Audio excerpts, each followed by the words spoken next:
Assalamualaikum warahmatullahi wabarakatuh. Yang terhormat Ibu Nike Widya Kusumastuti, SSMA, selaku dosen pengampu mata kuliah umum Bahasa Indonesia.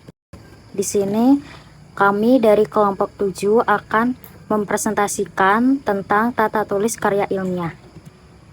Di kelompok 7 ada Asri Nur Asyah, Nur Hidayah, Muhammad Yusuf Karim, Muhammad Asroful Ardiansyah, dan Berliana Frida Pramesti. Jadi menulis itu merupakan kegiatan kompleks yang melibatkan berbagai keterampilan. Dan karya ilmiah sendiri itu merupakan karya tulis yang membahas tentang kegiatan ilmiah. Jadi karya ilmiah ini merupakan sarana komunikasi, ilmu pengetahuan yang membutuhkan sistematisasi dan kejelasan dalam penulisan. Dan kami akan membahas tentang cara penomoran halaman, penulisan kutipan tidak langsung dan langsung, penulisan tabel dan gambar, dan cara penulisan daftar pustaka untuk sumber online.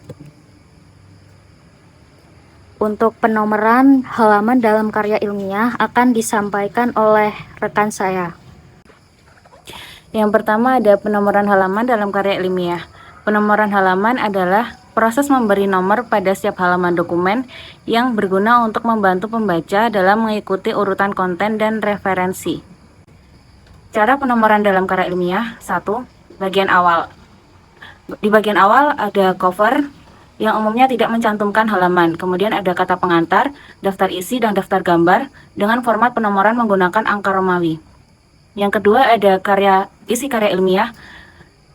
Di isi karya ilmiah sendiri ada bab dengan format penomoran menggunakan angka, dan berikutnya ada subbab dengan format penomoran menggunakan angka Roman dengan huruf kecil, dan yang terakhir ada anak subbab dengan format penomoran menggunakan angka. Yang ketiga ada halaman isi karya ilmiah yang terdiri dari halaman yang tidak terdapat judul bab dengan format penomoran menggunakan angka Arab di bagian atas atau di bagian atas kanan atau header. Yang kedua ada halaman yang terdapat judul bab dengan format penomoran menggunakan angka Arab di bagian bawah. Untuk selanjutnya ada kutipan langsung dan tidak langsung yang akan dibacakan oleh rekan saya. Di sini saya akan jelaskan tentang materi kutipan langsung dan tidak langsung. Penulisan kutipan langsung dan tidak langsung merupakan aspek penting dalam penyusunan karya ilmiah atau dokumen akademik. Perbedaan antara kutipan langsung dan tidak langsung. Yang pertama, kutipan langsung. Menggunakan langsung kata-kata dari sumber asli, dapat berupa kutipan panjang atau pendek, memerlukan tanda petik, memiliki aturan khusus untuk penulisan yang berbeda tergantung pada panjang kutipan. Yang kedua, ada kutipan tidak langsung. Yang pertama, mengungkapkan ide atau informasi dari sumber dengan menggunakan kata-kata penulisan sendiri. Yang kedua, tidak memerlukan tanda petik. Dan yang ketiga, biasanya lebih singkat dari kutipan langsung. Langkah-langkah dalam penulisan kutipan langsung dan tidak langsung. Penulisan kutipan langsung. Yang pertama, jarak spasi. Yang kedua, menyatukan teks asli dan kutipan.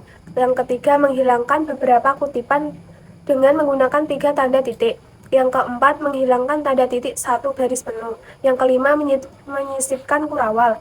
Penulisan kutipan tidak langsung. Yang pertama, kutipan ditulis ulang dengan gaya bahasa sendiri. Yang kedua, diakhiri dengan nomor kutipan dan tidak menggunakan tanda petik. Yang ketiga, jarak spasi. Yang keempat, kutipan dengan beberapa pengarang. Materi selanjutnya akan disampaikan oleh rekan saya. Baik, di sini saya akan menjelaskan poin ketiga, yaitu penulisan tabel dan gambar dalam karya ilmiah. Penulisan tabel dan gambar dalam karya ilmiah memegang peranan penting dalam menyampaikan informasi dengan jelas dan efektif. Cara praktis untuk menyusun tabel dan gambar dalam makalah ilmiah. Yang pertama, penulisan tabel. Letakkan tabel dengan dekat teks yang merujuk padanya, biasanya di bagian atas halaman. Kemudian, judul yang deskriptif. Judul tabel sebaiknya memberikan gambaran singkat tetapi informatif tentang isinya. Kemudian kolom dan baris. Susun kolom dan baris secara rapi dan berikan label yang jelas, sertakan unit pengukuran jika diperlukan. Kemudian keterangan yang mendalam, sertakan keterangan di bawah tabel yang memberikan konteks tambahan dan menjelaskan istilah atau singkatan. Kemudian poin kedua yaitu penulisan gambar. Yang pertama, menempatkan gambar di dekat teks yang menjelaskan atau merujuk padanya. Kemudian memberi nomor dan judul gambar yang menggambarkan kontennya secara singkat. Kemudian sertakan deskripsi singkat di bawah gambar yang memberikan informasi penting dan konteks. Kemudian memilih jenis grafik atau format gambar yang paling sesuai dengan jenis data yang ingin disajikan. Yang terakhir, memastikan gambar memiliki resolusi yang memadai agar detailnya tetap jelas saat dicetak atau ditampilkan. Kemudian poin ketiga, integrasi dengan teks. Pastikan tabel dan gambar integrasi secara alur dengan teks karya ilmiah. Jangan biarkan mereka mengambang tanpa konteks. Dan poin keempat, pertimbangkan konsistensi.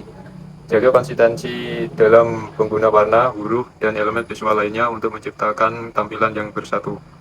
Kemudian poin kelima, kontrol informasi yang disajikan. Pastikan bahwa tabel dan gambar hanya menyajikan informasi yang relevan dan mendukung argumen atau temuan penelitian. Kemudian poin keenam, review dan koreksi. Sebelum finalisasi, periksa tabel dan gambar secara teliti untuk memastikan tidak ada kesalahan atau kesalahan interpretasi yang mungkin terjadi. Dengan mengikuti panduan yang telah saya sampaikan, penulisan tabel dan gambar dalam karya ilmiah tidak hanya menjadi elemen tambahan, tetapi juga menjadi alat yang efektif untuk menyampaikan informasi secara terstruktur dan mudah dipahami. Materi selanjutnya akan disampaikan oleh rekan saya. Untuk pertanyaan selanjutnya yaitu penulisan daftar pustaka untuk sumber online. Nah, di sini tuh ada 3 sumber online, itu seperti buku online, artikel jurnal online, dan juga situs web. Nah, jadi penulisan daftar pustaka untuk sumber online dalam karya ilmiah itu memerlukan perhatian khusus agar pembaca dapat mengakses sumber informasi dengan mudah. Nah, seperti di contohnya buku online itu penulisannya itu ada penulis bukunya, terus ada tahun, terus judul buku, penerbit, serta sertakan link dari buku online tersebut.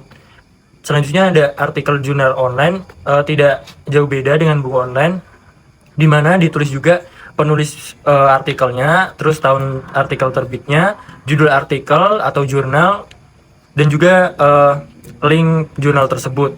Di situs web juga ditulis juga itu nama penulis, tahun penulisnya, judul atau halaman web gitu, serta link web tersebut. Nah, contohnya seperti ini. Smith J.A. 2018, The Online Revolution, Digital Publishing House, dan linknya tersebut. Nah, penting untuk dicatat, sertakan link untuk memastikan pembaca dapat mengakses sumber tersebut secara langsung. Terus juga pastikan mengikuti format penulisan yang sesuai dengan gaya penulisan yang digunakan. Selanjutnya, periksa berkelanjutan link tersebut secara berkala dan pastikan bahwa sumber online yang dicantumkan masih dapat diakses oleh pembaca. Dan juga yang terakhir, gunakan italik atau cetak tebal untuk menyoroti elemen penting dalam entry daftar pustaka tersebut. Jadi, kesimpulan tata tulis karya ilmiah ini, penomoran halaman itu merupakan proses memberi nomor pada setiap halaman dokumen yang berguna untuk membantu pembaca dalam mengikuti urutan konten dan referensi. Ada juga penulisan kutipan langsung dan tidak langsung, juga krusial dalam karya ilmiah. Kutipan langsung menunjukkan teks asli dengan tanda petik dan aturan penulisnya yang spesifik, sedangkan kutipan tidak langsung menggambarkan ulang dengan gaya bahasa penulisan sendiri. Juga penulisan daftar pustaka untuk sumber online dalam karya ilmiah memerlukan perhatian khusus agar pembaca dapat mengakses sumber informasi dengan mudah.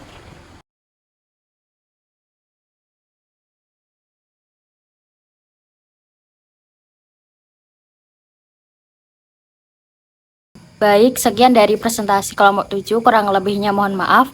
Wassalamualaikum warahmatullahi wabarakatuh.